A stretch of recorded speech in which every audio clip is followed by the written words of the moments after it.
Hi, good morning. My name is Dr. Kennedy Mututwa at Mawadi Physiotherapy Department. Okay, I'm in my third year, so I'm going to present a topic in surgery types of skin graft. So there are only two types of skin graft. There's a sprint thickness skin graft. Okay, there's also a full thickness skin graft. So the sprint thickness skin graft, it comprises of the epidermis and also the partly of the dermis. Then the full thickness, it contains the epidermis and the entire dermis, which is very good. Okay, so let's go down on this.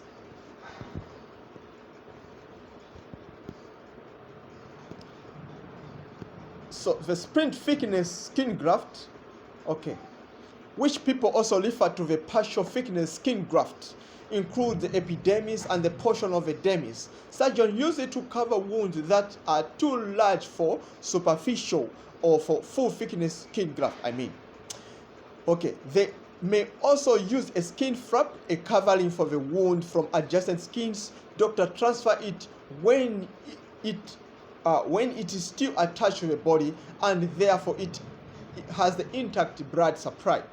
This has the benefit of the healing quickly. So the donor site usually heals on its own after 2 to 3 weeks. So doctors can also use a donor site repeatedly once the area has healed. Over time, sprint thickness skin grafts tend to shrink more in the wound bed, so they are unsuitable for highly visible areas such as the face. It may not look good. Okay, so full thickness skin graft. Yes, so it contains, as I talked about, the dermis and also the entire dermis. So surgeons use the graft for highly visible areas such as the tips of the nose, irid, and the eyes. Okay, they need healthier wound base to survive and require more time to heal because they are thicker. They have a high risk of graft failure, and the doctors limit them to the smaller graft sites. So graft can come from the following sources. The autograft, it means it is coming from the same individual who's receiving a graft. The allograft is coming from from another person. The xenograft is coming from a different species. Okay, maybe it's a different, like an animal or something.